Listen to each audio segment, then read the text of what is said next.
So next topic is chemical properties of base. Chemical property of base means chemical reactions of base. So base, which is also called alkali, base reacts with metal, gives salt and hydrogen gas. Base react with metal, gives salt and hydrogen gas. And the example is base we taken NaOH, metal is zinc, this salt is sodium zincate and H2. So let us see what happened in this reaction. Base, two molecule of base we have taken, zinc. How this reaction happen? Actually see, two atoms of sodium are there, so Na2, one atom of zinc is there, so zinc भी हमने यहाँ लगा दिया, and oxygen के हमारे पास दो atom है तो यहाँ दो लगा दिए, सो Na2ZnO2, और बचा क्या यहाँ पे H बचा, कितने H बचे 2, सो ये H2 लग गया इधर, तो हमारे पास ये बन गया hydrogen gas and sodium zincate, ये सॉल्ट होता है एक। तो दिस इज फर्स्ट रिएक्शन या first chemical properties of base. And the second one is reaction of base with oxides of non metal. Oxides of non metal, non metal कौन सा है? अब कार्बन नॉन मेटल है, इसका oxide हो जाएगा CO2। तो नॉन मेटल जो ऑक्साइड है CO2, इसके साथ क्या रिएक्शन है बेस का। लेकिन सबसे पहले हमें देखना पड़ेगा ये नॉन मेटल ऑक्साइड है, जैसे CO2 है नॉन मेटल ऑक्साइड, ये एसिडिक इन नेचर होता है। Non metal oxides are acidic in nature. Acidic in nature का मतलब ये है कि जब इसमें पानी डालते हैं, when we add H2O and CO2 then एक कार्बोनिक एसिड बनाता है। ये क्या बनाता है? ये एक एसिड बनाता है H2CO3 कार्बोनिक एसिड। तो इसलिए इनको एसिडिक बोलते हैं कि नॉन मेटल ऑक्साइड है, जो नॉन मेटल ऑक्साइड है वो एसिडिक है। तो ये क्वेश्चन है कि ये जो बेस है वो नॉन मेटल ऑक्साइड मतलब CO2, सी कार्बन नॉन मेटल है, ऑक्साइड मतलब oxygen. So non metal oxide के साथ कैसे रिएक्ट करता है? क्योंकि नॉन मेटल ऑक्साइड है वो एसिडिक इन नेचर है और बेस तो बेसिक होता है। एसिड और बेस जब रिएक्ट करते हैं न्यूट्रलाइजेशन रिएक्शन होता है, मीन्स ये दोनों एक दूसरे को क्या कर देते हैं? न्यूट्रलाइज कर देते हैं। Then salt and water will form. So when base react with non-metal oxide, then a salt and water will form.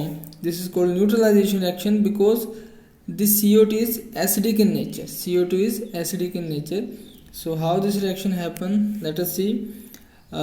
How many sodium molecule? How many sodium atoms? 2. So Na2.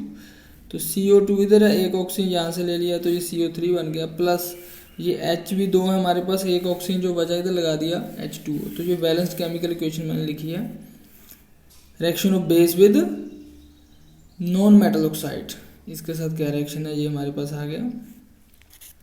उसके बाद है हमारे पास what happen when acid and bases, what happen to acids and bases in water solution। Water solution, जब हम इनमें water add करते हैं किसी एसिड में या किसी बेस में, तो क्या होता है? तो पहले एसिड में देखते हैं। जब किसी एसिड में हम वाटर ऐड कर देते हैं, when we add water to acid then it dissociate into ions H positive and Cl negative ion, H positive and Cl negative ion। ये आपने ध्यान देना है। कोई भी एसिड है जब पानी में उसको हम डालते हैं तो हमें वो आयंस क्या देता है? H पॉजिटिव, और जो बेस है वो क्या देता है? वो H नेगेटिव। अब ये जो H पॉजिटिव है, it can not exist alone, ये स्टेबल नहीं होता, अकेला एग्जिस्ट नहीं कर सकता ये। तो ये पानी के साथ कंबाइन हो जाता है। किसके साथ कंबाइन हो जाता है? H2O के साथ। ये H पॉजिटिव है, H2O के साथ कंबाइन होकर बन जाता है H3O। H2 ये था, एक H और आ गया H3O, और पॉजिटिव था वो पॉजिटिव आ गया तो H3O आ गया। इसको ये H पॉजिटिव ही होता है actually, H3O positive H positive ही है, लेकिन ये H पॉजिटिव है जो स्टेबल नहीं होता, ये एग्जिस्ट नहीं अकेला करता, तो ये कंबाइन कर लेता है पानी के साथ और ये बन जाता है H3O। तो there is no difference between H positive and H3O positive. और ये जो H3O पॉजिटिव है इसको हम हाइड्रोनियम आयन भी कहते हैं। कौन सा आयन कहते हैं इनको? Hydronium ion.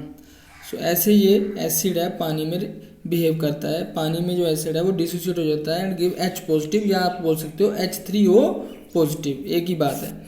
उसके बाद बात आ जाती है बेस की, कि बेस कैसे रिएक्ट करता है पानी में। जब बेस हमें देता है OH नेगेटिव।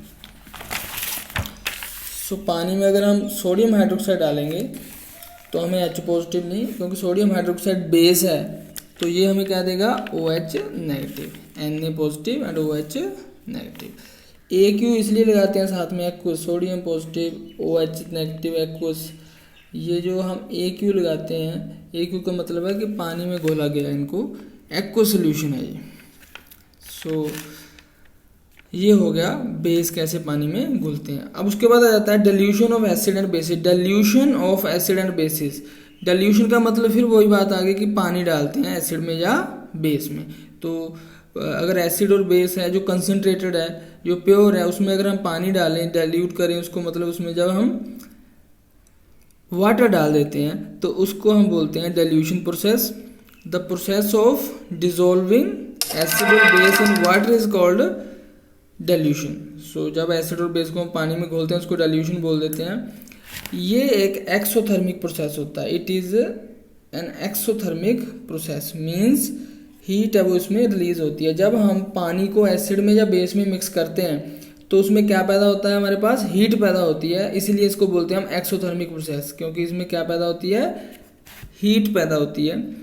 सो कई बार क्वेश्चन आ जाता है कि हमें क्या करना चाहिए जब हमने डाइल्यूट करना है किसी भी एसिड को या किसी बेस को, तो क्या करना चाहिए, पानी को एसिड में मिक्स करना चाहिए या एसिड को पानी में मिक्स करना चाहिए। हमारे पास वाटर भी है, we also have acid, what should we do, should we add water to acid और we add acid to water. हमें पानी को एसिड में मिलाना चाहिए या एसिड को पानी में मिलाना चाहिए, ये क्वेश्चन आ जाता है। तो इसका आंसर ये है कि हमें एसिड को पानी में मिक्स करना चाहिए, ना कि पानी को एसिड में। इसका कारण ये है, अगर पानी को एसिड में मिक्स करेंगे, अगर पानी को किस में मिक्स करेंगे, एसिड में, देन व्हाट विल हैपन, जब इसको पानी को एसिड में मिक्स करेंगे, क्योंकि ये एक्सोथर्मिक प्रोसेस है, इसमें से हीट पैदा होगी। इसमें से क्या पैदा होगी, heat.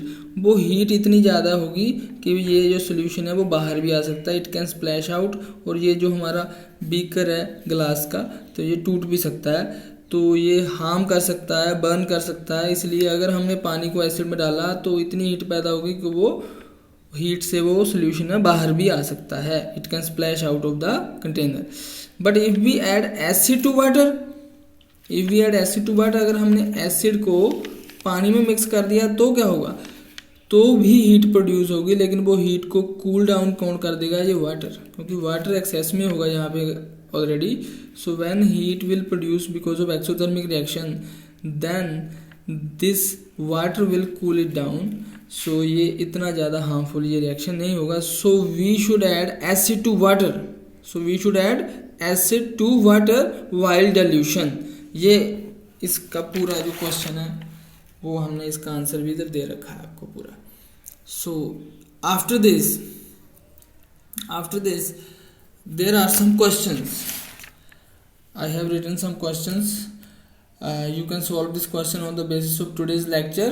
First question is, what is the nature of non metal oxide? जो नॉन मेटल ऑक्साइड है उनका क्या नेचर होता है, एसिडिक होता है या बेसिक होता है। While dilution should be add water to acid और एसिड टू वाटर। जब हम डाइल्यूशन करते हैं, पानी डालते हैं किसी भी एसिड या बेस में, तो क्या करना चाहिए, पानी को एसिड में डालना चाहिए या एसिड को पानी में डालना चाहिए, ये क्वेश्चन है। और क्यों, पूरा एक्सप्लेन करना है ये। Third question is, what is hydronium ion? ये हाइड्रोनियम आयन क्या होता है ये आपने बताना है। हाउ इट इज फॉर्म्स, ये फॉर्म कैसे होता है, बनता कैसे है। और फोर्थ क्वेश्चन है, which gas is produced when base reacts with metal? जब कोई बेस है वो मेटल के साथ रिएक्ट करता है तो कौन सी गैस पैदा होती है। And how will you test for that gas, you can say how will you identify that gas. आपने उस गैस के लिए क्या बताना है, टेस्ट बताना है कि कौन सा टेस्ट हम परफॉर्म करके बता सकते हैं कि कौन सी गैस प्रोड्यूस होती है। कब, जब कोई मेटल के साथ बेस रिएक्ट करता है, मेटल के साथ क्या रिएक्ट करता है, बेस।